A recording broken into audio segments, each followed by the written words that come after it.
Hello and welcome to Bounding into Comics. My name is John Trent, and I am joined by my co-host Spencer Bakuli. How you doing? Doing pretty well. How about you, John? I'm doing well. It's a little dreary outside. I'm hoping it'll clear up because I really want to go to the race tomorrow. So I'm hoping it stays dry. But we are here to talk about Mobile Fighter G Gundam. We are back for episode 11. This one is titled Reunion in Falling Rain. And so just for those who haven't been joining us for our past 10 episodes, we do get into spoilers. This is kind of a review and discussion, even though it's just titled review. So we will be getting into spoilers, and we talk about what happens during this episode and what has happened in the previous episodes, and we do a little compare and contrast. So with that out of the way, let's get into a little bit of the synopsis for this episode.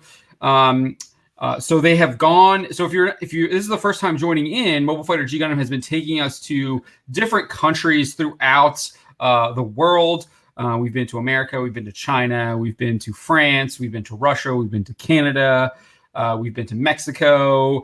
We've been to quite a few places. And this one we go to Turkey, and we meet up with the Turkey's Minaret Gundam is the title of the Gundam, and it's piloted by a man named Saette, and it's continuing Doman Kashu and his partner Rain's quest to kind of track down the Devil Gundam and destroy any evidence of the Devil Gundam, and then also try and find out where the Devil Gundam is so he can fight the Devil Gundam. And this one was a little bit... I actually kind of like this episode. I'll just give an initial reaction here. I thought this was one of the better episodes. I thought the narrative was really well done. I enjoyed the fight sequence, even though it was a little short. But it was kind of short. But I thought it was like emotionally well done. It did what it needed to do. It felt. It reminded me a lot of the Obi-Wan Vader lightsaber fight from A New Hope or the original Star Wars. So I like that. So yeah, that's just kind of my initial reaction there. What was your initial reaction? Initial reaction is I'm on your side. I really liked this episode. So on that note, so before we tuned into the stream, I messaged John and I said, there's something about this episode that I think you're really going to agree with on me, or you're going to have this opinion and I already agree with you. And that opinion is, watching this episode, I couldn't help but feel like it should have been before the other one. Like all of the story that was in this one should have been in the last one. Yes. Yeah. So if you watched the last episode, which they were in Egypt, the title escapes me. What is it here? I have to go through my notes. I got all the Star Trek stuff now. Here, it was called Terror. The Phantom Fighter appears. Episode 10. Just had to flip back through like 10 pages there. And basically we didn't really know why, like they were in Egypt. We didn't really know why they were in Egypt, besides like they had been just going to different places. And then they're tracking down like an old Egyptian Gundam that destroyed the current Neo Egypt Gundam. And then they discover that he has like Gundam cell or Devil Gundam cells, and they actually explain all of that in this episode. There's a lot of there's like some good flashbacks of like what the Devil Gundam cells are, how they operate. So yes, there was all the exposition that we needed from the last episode, and the complaints that we had were explained in this one. Yes, I completely agree with you on that. I probably wouldn't have brought that up though, but maybe, I don't know. I might have. It's hard to tell. It was just so distracting the entire time because, like you said, we got the Devil Gundam backstory. We had a reason for them kind of being there. I just feel like if we got that super creepy episode, the Egypt episode after this, and we already knew all about the Devil Gundam stuff, most of our complaints would have been gone. 100%. Because in this episode, they actually make it very clear that they've come to Turkey because they've heard reports that this Turkey Gundam or the Minaret Gundam has gone like berserk and was like destroying Istanbul. And so the reason why they go there is because that's part of the Devil Gundam cells can affect. They affect your brain. They make you actually a slave to the Devil Gundam and the Devil Gundam's owner. So Yeah, so with That's everybody why going, they're going. there's all these reports, Doman and Rain go, that's pretty weird. Let's go check it out. They don't know it's the Devil Gundam right away, but they say, it's kind of weird. Yeah, there's evidence to support that it could be part of the Devil Gundam, and then they are going to investigate. Yep. Which they did not have a reason to go to Egypt for that, and then they had no reason to actually like go to the temple or pursue the old Neo Egypt's pilot whose name escapes me right now. Dahal, yes, Dahal. Yeah. No, remember he Googled it. That was all you needed to do. You just need to Google important plot points, and you'll get them. Yeah, Rain Googled them. Yeah. So I thought this one. So not only did I like this episode, but I thought it was also almost filmed differently. I felt way it had a more the way it was filmed was much more like there was emotional weight to like all of the scenes almost. Yeah. It drew out the scenes too. So like even in the opening where like after we get the boxer guy didn't even say like he didn't do his like let's go or whatever like fight thing that he usually does. We didn't get any of that. Instead we get these like really kind of long shots of like Rain, and then they like show her from like behind like going up the stairs. And the whole time the announcer is just doing this sort of romantic poem about like the concept of Rain itself. Yes, yeah, it was very, very differently filmed. Like I said, it has this emotional weight. You get the shot of like this umbrella like falling down the stairs, and then Doman is there. We haven't seen anything like that before in the previous 10 episodes, like that style of direction. So I'm not sure if they had a different director on this one or what, but it definitely had a very different vibe. You felt the emotions like right away that this was going to be an emotional story for Rain with Doman, and then Rain's former boyfriend Saette, I believe is his name. Saette, something like that. It's Saette. I wrote it down. Yeah, I wasn't paying too much attention to his name in the episode. Yeah. So yeah, and you get this backstory between Saette and Rain, and that he obviously still has like deep feelings for her. She does as well. It's pointed out twice. First by Doman when he's like, oh, like because she's like telling Doman like because he's been injured, he's injured, he's been infected by the Devil Gundam. It's like physically debilitating him, and then it's also working through his body. And we find out that the Devil Gundam cells, once they get to your brain, that's when you become the slave. But they also as you're being infected, you become very violent, and you just kind of want to just cause chaos and destruction. and so he's injured. He's still not fully infected. He's not like been completely taken over by the Devil Gundam cells. Rain is trying to treat him, and then Doman is like, dude, this guy is like bad news. Like we need to figure out I'm gonna interrogate him and find out where the Devil Gundam is, whether that's like right now or through a Gundam fight. And Rain's like, no, you can't do that. I'm not gonna let you do that. But with me being a doctor, and Doman is like, just as a doctor. And right.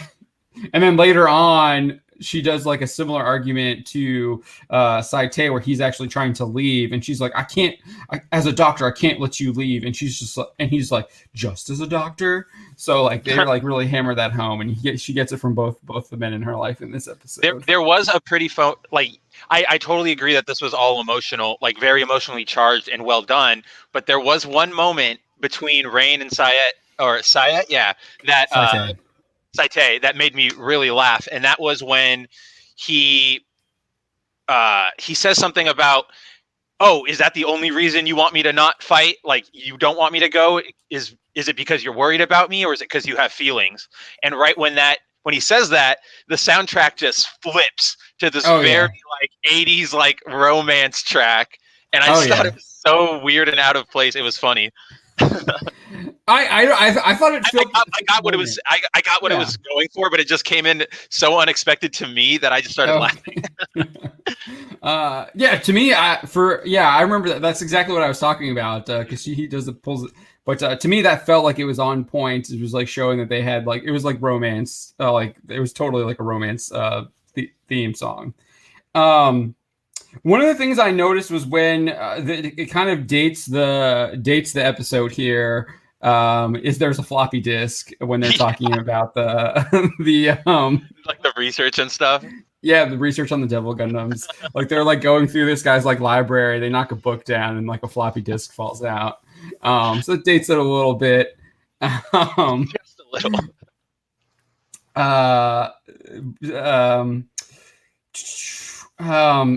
We did get to see more of the Devil Gundam as well, going up against the Minaret Gundam.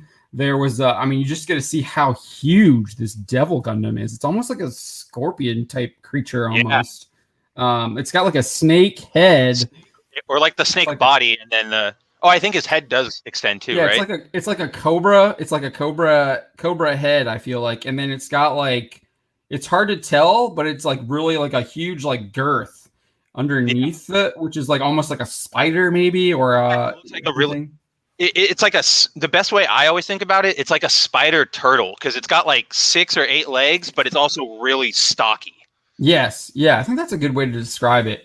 But yeah, so we got to look at that. And I think I like how they are still kind of like keeping it mysterious. We don't get to really see exactly what it looks like. I mean, we see definitely like the top of its head and stuff and like, and the like the snake part. But we don't get to see like the full of it, which just kind of like shows just the dark mystery of the Devil Gundam. Like the most we see of it is in the intro, right? When it's like wings pop out. Yeah, I guess that's got to be we're assuming that is the Devil Gundam. Yeah, because you're totally right. I noticed that like every shot of the Devil Gundam, aside from its head, was covered in shadows in just the right way. Yeah. So in the opening, I thought it was really interesting.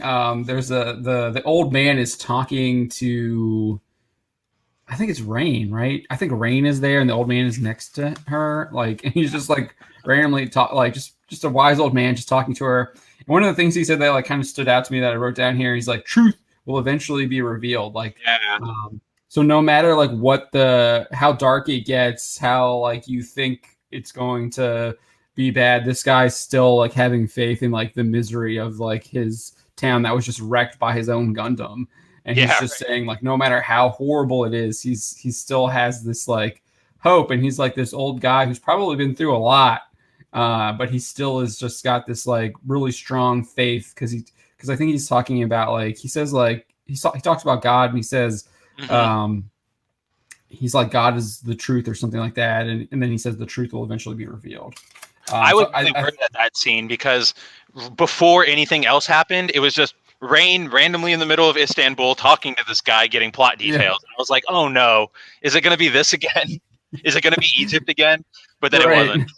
No, it definitely wasn't. But I really like that the hope in the middle of all of this despair that really like kind of stood out to me, and that was also something that stood out to me too. Is that just with the art style, they loved showing the Hagia Sophia. They used it a lot in the background. Yeah, I saw gorgeous, absolutely gorgeous building. So pretty. And so they would like contrast the Hagia Sophia with like the destruction around it. Like that was like the one building that like wasn't destroyed, that he hadn't destroyed yet. So I wonder I wonder if that was done on the production side just so people remembered where they were. Like the one big what should I call it, landmark monument. Yeah, I mean the Hagia Sophia is probably like the most famous thing in Turkey. Oh, yeah. Speaking of the Devil, so like the actual like exposition that we got from the Devil Gundam cells, it reminded me a lot of what I saw in the Godzilla anime recently. That was on Netflix, the trilogy, especially the how Mecha Godzilla operates, where it's like self-replicating. It wants to it's like almost has a mind of its own, and it's just it's growing to come to gain power and fight back, but in the end they're also fearful of the Mechagodzilla technology too, which in the anime at least, and I'm not like a super Godzilla expert, so is that something that's typical of Mechagodzilla? From what I've seen of Mechagodzilla, no. Normally he is a robot built by humans typically to combat all the kaiju. Right, so in the anime, he is that, but then the metal that they build him out of survives. Like, he gets destroyed by Godzilla, but the metal survives and then, like, hides itself from Godzilla and, like, creates this own, like, mecha city. And then the people who had fled eventually come back and then use it to fight against Godzilla. But then they realize that the city is also kind of really bad, too, by itself. So, Dang, I didn't get that far to get to Mechagodzilla. That's awesome. dude, that's the second one. The anime, the Godzilla anime is on Netflix. Phenomenal. Highly recommend it. I know what I'm checking out tonight. Yeah. So I don't know. I guess let's kind of switch it up here a little bit. What was your favorite part? We like to always ask this. What was your favorite part? So my favorite part was probably everything related to the Devil Gundam itself. Like, I really loved that scene with the rats where they were experimenting with the cells on the rats at the beginning, and the rat gets super corrupted and starts, tearing apart his fellow rats. And then I loved everything at the end when Saette was taken over by the Devil Gundam, and you had all the wires coming out and like basically taking control of him. So I really, it's more of the horror we saw last episode. So I was really a big fan of that. Yeah, and that also showed, it was almost like reminiscent of the Mummy. He was almost being like wrapped in the Mummy. I also liked how he was kind of like, so usually when we see them in the pilot, they're like fighting or whatever. He was kind of like almost like he was hanging from a crucifix almost with that imagery. So I thought that was like really interesting. And he couldn't do anything. He was fully like wrapped. He couldn't move anything. He was the slave. He was almost to the slave where he couldn't move. He was so enslaved that he couldn't even move. Like, they had constricted him. Exactly. It was like the wires were moving him to do what he needed. Right. And it gives you also that like snake imagery of like a snake, like wrapping you up too, like constricting you. So I thought that was like we're getting a lot of religious imagery in this episode. Oh yeah. It started off with like talking about Sophia. God, so they went with it. Of course. And he starts, you're right. So yeah, I thought that was, I really liked that. I mean, it's called the Devil Gundam. True. I'm just like missing everything. Like, that's super obvious. I'm seeing all the little details. Like, yes, that's subtle religious imagery, and you're over here like holding the giant painting, going, "Hello, it's over here." Yeah, like the painting from Justice League. That was so obvious.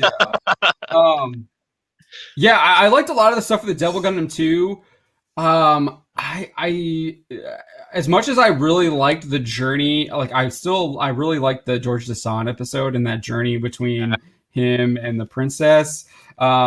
This one didn't resonate as well with me, maybe because I'm just like, dude, Rain, you're over this guy. Come on, you got Doma now. Like, what are you doing? There's even that scene where Saette says, like, what about Doman? Is he your boyfriend? Yeah. And she blushes, and she doesn't even say, well, she does say no, but she like blushes, takes a moment, and then says like, we just work together, which is like a complete, he's my partner or whatever. Yeah. But yeah, so for me, I think my favorite part was I actually liked the fight in the opening of the fight. I liked the opening of the fight. So we get the Gundam Fight Challenge, ready, go! Which I hope they keep doing that because it's awesome. They better. And then you have Doman like showing his swordsmanship, showing his like expertise as a Gundam pilot. He rips off his arm, thinking he's debilitated the Gundam, and then regeneration. And boom! it's just like, oh right crap! Back. And then Doman is again like what we've seen him quite a bit. He's on his back. He's kind of he's in this like he's helpless. He's helpless. And which we've seen him a lot. He's been helpless a lot. And who is there to help him out of that? Rain. Always Rain. Done it quite. So I kind of like that. I know I've criticized that in the past, where I feel like he needs to like learn from his lessons here. I didn't think that this one was something where he should have learned from it. Like, I guess technically he should have known that Devil Gundam themselves can regenerate, as we saw with the Egypt episode. So he should have been ready for that. But at the same time, I can understand why he wasn't fully prepared for that. And Doesn't Rain know all about that, considering her dad's work on the Devil Gundam before? It seems like I mean, she was sitting there in the briefing. They showed her being briefed on the Devil Gundam and on the DG cells. She was in college age because that was the whole reason she didn't meet up with Saette on that special day. So yeah, they definitely should have known about that. Again, just move the 2 episodes, just swap them, and it all works out. Yes, I agree. But yeah, but I don't know. I like that. I think I liked the sword. I don't know. I just really liked the fight there, and I like that Doman was surprised, and then it showed. I mean, it again showed that he can't do it by himself. I kind of like that. As like where I've previously criticized, like this guy needs to like stop going head first.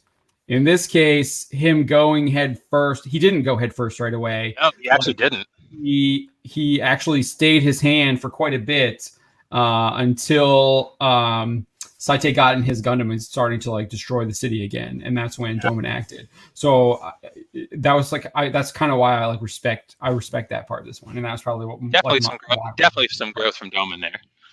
Yeah, there was a lot of growth in Doman this episode. I don't know, he didn't get a lot of play, like a lot of screen as far, but there was a lot of like character growth. Again, I like to see like another thing that I liked was the back and forth with Rain and Doman, their confrontations, I guess their arguments on like how they wanted to work, figure out how to solve this problem, whether it was like seeing like, so I think that he let Rain kind of try and do the doctor thing, and then he even lets him escape, and then when he gets in the Gundam and starts like going crazy, Doman's like, all right, I got to do my thing, and finally, it's my turn.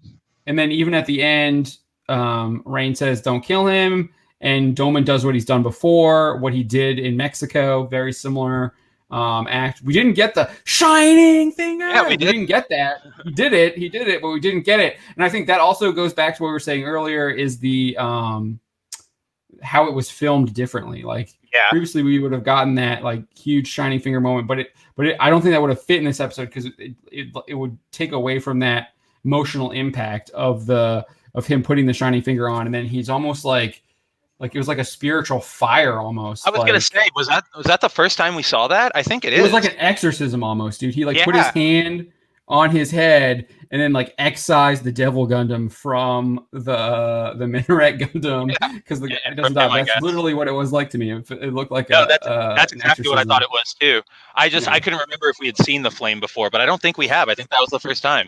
Yeah, I think that was a new element to it, because usually it's just like an energy and it like he'll like blow it up or whatever. And this one, he just like burned up the Devil Gundam cells almost, which we knew that it could do that from the last episode, that his shining finger attack is like specifically created to counteract the Devil Gundam. All right. All right. So we talked about our favorite parts. What was your least favorite? Least favorite, probably, and I don't know if this is really a negative, but I remember watching the episode, and when it gets to the point where Doman and Saette have their official Gundam fight at the very end, I went, whoa, that's the entire episode? We're already at this point? So it kind of felt like nothing happened, like nothing, no events happened, but we got a lot of development. So I think that might be, I don't know if I would call it a negative. It's because this is a really good episode. Maybe that might be as far as it goes, as far as negatives. How about you? Let's hear your thoughts. Maybe you have something better than me. I don't think there weren't a lot of negatives in this episode. I think I kind of agree with you there.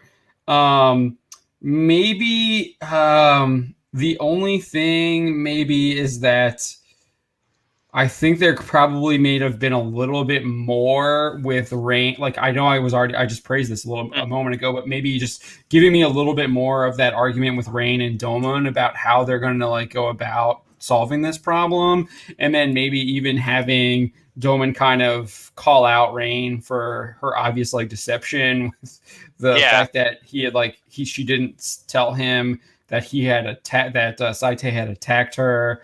And that was such a cool scene too, when Saette choked Rain.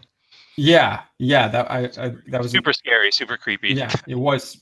You were like, oh my gosh, like you Yeah. felt that there was actual risk. Like this was a main character, but you actually felt that like she could die. And that what made it great is because Doman was they contrasted it with Doman looking for the Minaret Gundam and him finding it. So you knew he wasn't even there, and he was he was way far away, and you were just like, holy crap, how is she gonna like get out of this? Like this guy's like a trained wrestler. He's a Gundam pilot. Like we've seen what Gundam pilots do. So, but yeah, I liked how they did that. How she got out of it, or he just kind of like snapped out of it, and it kind of foreshadowed the end there as well. How they would solve that problem. There was one little weird thing I saw, and it's not even a negative, but at the very end, when Rain starts crying over like when Doman has the Minaret Gundam in his shining finger, she cries, but then there's also like a bead of water going down her earring, and it made no sense to, like, I rewound it. I thought it was going to start actually raining, but nothing there. Again, super minor thing. I'm probably just nitpicking, but it was something I noticed. Yeah, I wonder if they were going to have rain at the end, because that would have actually made sense given how the whole episode was kind of was titled. What was it's titled the reunion in falling rain. So yeah, that would have made sense if it started raining there at the end, but I didn't notice that. Maybe it was supposed to be and they just had to cut it for one of those things, yeah, for cost cutting measures or whatever. But yeah, getting back to the thing I thought was the weakest was, yeah, I would have liked to seen Dolman like maybe confront Rain on her like not telling him about Saite's condition, that he has the Devil Gundam cells, because he goes over and is like, this guy's a Gundam fighter pilot. Look, he's got the DG cells. Yeah, like I would have liked to seen a little bit more there, a little bit more of that friction, maybe a little bit more. You get that friction, and then you get the understanding, and then Doman showing off that that he does care about. Like we've seen him care about her in the Canada episode, but even showing that again a little bit more, and just re-emphasizing that he really does care about her. Maybe even just one shot at the very end when he's holding the Minaret Gundam of like Doman's face looking back down at Rain, sort of that like, oh, that's right, like I should think about all of that, and then letting him go. Yeah, or even having Rain saying like "thank you" or like, yeah, that would be good too. To me, I was just kind of the fact that she says like "don't kill him." It's just like, dude, like when has Doman done something like that? Come on, he's man. Literally never killed anybody. Yeah, you know this guy. Like he's just. You should know this by now. Like, look, do you not remember Mexico? Come on. Yeah, right. That entire like deception that he went out of his way to make sure he didn't kill somebody. Right. And then she even played along with it at that time. So, and it's also technically against the rules, and we know how much Doman loves the Gundam fight rules. Yeah, I think the Gundam fight rules are out of don't matter when you're dealing with a devil infected Gundam fighter. Plus, was that? I mean, I guess it was technically an official fight. They made it an official fight. Yeah, he took the challenge. There was I also really liked how they went back to this theme that they've talked about before. Doman says, what does he say? He says like I wrote this part. I didn't write the first part down, but he says we're birds in a cage. And it goes back to this theme where like you don't have control over, like you're trapped in this cage. And if you remember correctly, the actual Earth is surrounded by a some kind of like, oh sorry, I hit the microphone there. It's surrounded by like these like an arena like light thing that keeps them enclosed. The pink lasers.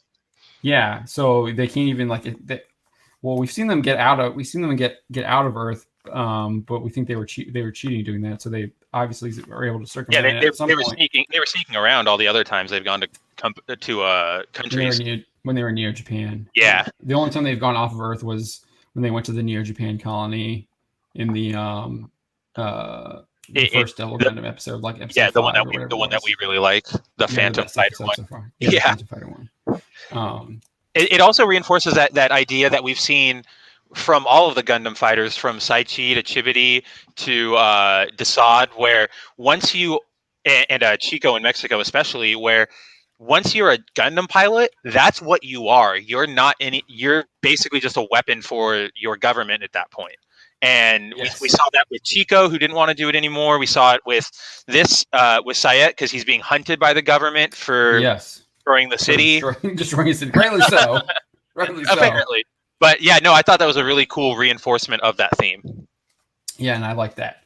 All right, any last comments? I see we have a question that's completely unrelated to Mobile Fighter G Gundam, but if you want to answer that, we can. Ben V asks, would you consider Avatar The Last Airbender anime? I would not consider it anime, just for the fact that it was produced in the West. Yeah, I think that's usually the definition, right? If it's done in Japan, it's anime. If it's not, you and I just talking on Bounding Live about.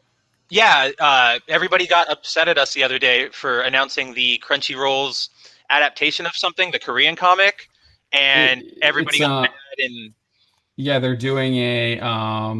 So I did a story. It's called that Crunchyroll's doing a new original. It's called Fina Pirate Princess. Yeah. And it's being produced and animated and everything. And I think it's even being written in Japan. Yeah. According to your article, yeah. But since Crunchyroll and Toonami are the ones producing it, people were saying it's not anime. So I don't know. People have different definitions of it. I'm not the arbiter. I kind of agree with you, though. I wouldn't consider Avatar: The Last Airbender anime. It's just I think it's super anime inspired, and you can inspired cartoon. Yeah. The lines are definitely being blurred. I will definitely say that. Hopefully that answers your question, Ben. I don't know if it really does, but feel free to. In our opinion, at least. Feel free to find us on Twitter, Ben, after the show. Yeah. All right. Final thoughts. Final thoughts. Well, actually, do we want to start doing score ratings for this? I know we did one for Goblin Slayer. Let's give it a shot. Why not? How about you lead us? What's your number review for this? Out of 10. Go first. Man. I went first last time because you had the glitch. That's true. Okay. You froze. That's right. All right. So I'll go first this time. My number for this episode is probably 8.5. Honestly, probably could have been bumped up if only. Like, I liked the Gundam fight. I just, like you said, it was a little short, but I liked everything else about it. But aside, I think this is probably second or third best episode so far. Obviously behind the one where they go back to Neo Japan, and probably the George the Sod one, the very first one. So I'm gonna say this is my fourth favorite episode because it's behind. It's behind. In the first episode, of course. That's why the first episode. Behind those three, it's behind those three. And I would probably give this like a 7.5. So just so you know what that means, 10 is like basically a perfect score for me. Over 8 is usually like has to be like outstanding, really like wows me. A 5 is kind of average, and so like a 7.5 is it's above average. It's very good, but it's not to that outstanding or excellent level yet. So I think this was a very good episode, but I don't think it was outstanding. And that's not to say. I just think that I enjoyed it. I definitely enjoyed it and I liked it, but it wasn't at the level of the George Dassan or the opening episode, which I don't even call those perfect episodes. No, really good. They're outstanding episodes, but they're not just like excellent episodes. Like I would say, I can't name it off the top of my head, but there's the All Might versus All for One. The All Might versus All for One fight is a 10. That's a good one. Perfect episode. And that's kind of where that bar is. How good something has to be. So see, I think you're grading it. Idea. We're both going off of like grades of 1 through 10, but I think you're grading it like college level, where it's like, this was okay, but I expect so much more out of you. And I'm grading it from a high school level, which is, this is pretty good. I didn't expect that much from you. No, well, that's why I try and clarify, like, no, what it's a good, is, because people have different, distinction. Yeah, people have different meanings for what those numbers are. So Oh, I was trying to give you an idea of what that means to me when I'm saying that. Yeah, definitely. I totally agree. Totally understand. All right, we will be back next Friday for He's the Undefeated of the East.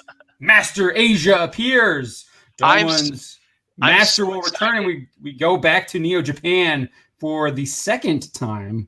And it looks ridiculous. And if the last time we were in Neo Japan was anything, we might get another outstanding episode. So Can't wait, things are on the upswing. They have explained Devil Gundam. We understand why they're actually going to certain places, maybe. So hopefully we get more of that. So thank you for joining us. We do this every Fridays at around between 4 and 5.